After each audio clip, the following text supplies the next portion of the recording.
અને ખાસ અગત્યની વાત કરવાની છે આંદોલનની વાત કરું એ પહેલા હું એ પણ જણાવી દઉં, ઘણા બધા મિત્રોએ ટીવી ચેનલોના માધ્યમથી છેલ્લા 2 દિવસની અંદર મારા અમુક વિડીયો એવા પણ જોયા હશે જેની અંદર આપણે આમ આદમી પાર્ટીનો પણ વિરોધ કરી નાખ્યો. વિરોધ એટલા માટે કેમ કે આમ આદમી પાર્ટીને તો હું ઘણા સમયથી સપોર્ટ પણ કરું છું. ઈશુદાનભાઈ ગઢવી છે જ્યારે વી ટીવીમાં હતા અને વી ટીવીમાંથી પછી આમ આદમી પાર્ટીમાં આવ્યા, તો ઈશુદાનભાઈ ગઢવી હોય, પ્રવીણભાઈ રામ હોય, રાજુભાઈ કરપડા છે, અને એવા તો અનેક જે બીજા નેતા છે કે જે વ્યક્તિઓ છે ખેડૂત પુત્ર છે ને ખેડૂતનું સારું કરી શકે એમ છે. જ્યાં ઈશુદાનભાઈ છે, રાજુ કરપડા છે કે પ્રવીણ રામ છે, આ બધા ખેડૂતની લાગણીને સમજે છે, ખેડૂત માટે સારું કરી શકે એમ છે, ખેડૂતો માટે લડી રહ્યા છે. એટલે હંમેશા હું આને વર્ષોથી સપોર્ટ કરતો આવ્યો છું, આજે પણ કરું છું અને આવનારા સમયમાં પણ આ બધાને હું સપોર્ટ કરતો રહેવાનો છે. એટલે કોઈને ક્યાંય મનમાં બીજું હોય કે પરેશભાઈએ કેજરીવાલ અને ભગવત માન પંજાબના મુખ્યમંત્રીને ધૂળ કાઢી નાખી એટલે આમ આદમીને હવે સપોર્ટ નહીં કરે, આવું કોઈના મનમાં હોય તો કાઢી નાખવાનું.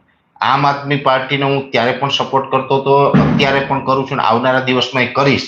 એટલા માટે કરીશ કેમ કે આ ભાજપની તાનાશાહીમાંથી ખેડૂતને બચાવવા છે, એટલા માટે સપોર્ટ કરીશ. એ મારું રાજકીય વિચારધારા છે. બીજું, રાજકીય વિચારધારા છે એનો મતલબ એવો હોય નહીં કે પરેશભાઈ રાજકારણી છે કે રાજકારણમાં જવાના છે. હું મારી જિંદગીમાં હું જીવું ત્યાં સુધી કોઈ જ પ્રકારની ચૂંટણી ક્યારેય પણ લડવાનો નથી અને હું લડી શકું એવો માણસ નથી. હું રાજકારણમાં હાલું એવો માણસ નથી, એટલે હું રાજકારણમાં ટૂંકમાં ક્યાંય ચૂંટણી લડવાનો નથી. એટલે એ કોઈ ભ્રમમાં રહેવાનું નથી. બીજા નંબરમાં હું કોઈ કોન્ટ્રાક્ટર નથી કે કોઈ પાર્ટી સત્તામાં આવે ને મને 5 કોન્ટ્રાક્ટ મળે, એટલે મારે એવી લાલચ નથી. મારી લાલચ ખાલી એટલી જ છે કે મારા ગુજરાતનું ભલું થવું જોઈએ.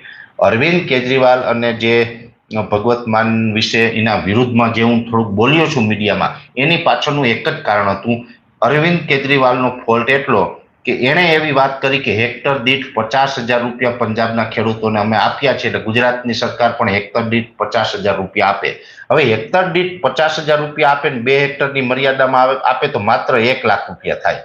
અમારા ગુજરાતના ખેડૂતોને 1 લાખ કરતા વધારે નુકસાની છે, તો અમે 1 લાખની શું કામ માગણી કરીએ? અમને 1 લાખથી સંતોષ પણ શું કામ માનીએ? આ મારો મુદ્દો છે. જો આપણે જે પાર્ટીને સપોર્ટ કરતા હોય એ પાર્ટીના ગમે એવડા મોટા નેતાઓને એની કોઈ પણ ભૂલ હોય ને એને પણ મોઢે કહેવાની તાકાત રાખવાની. હું મોઢે એટલા માટે કહી શકું કે મારે કોઈ રાજકીય પાર્ટીઓની જરૂર નથી.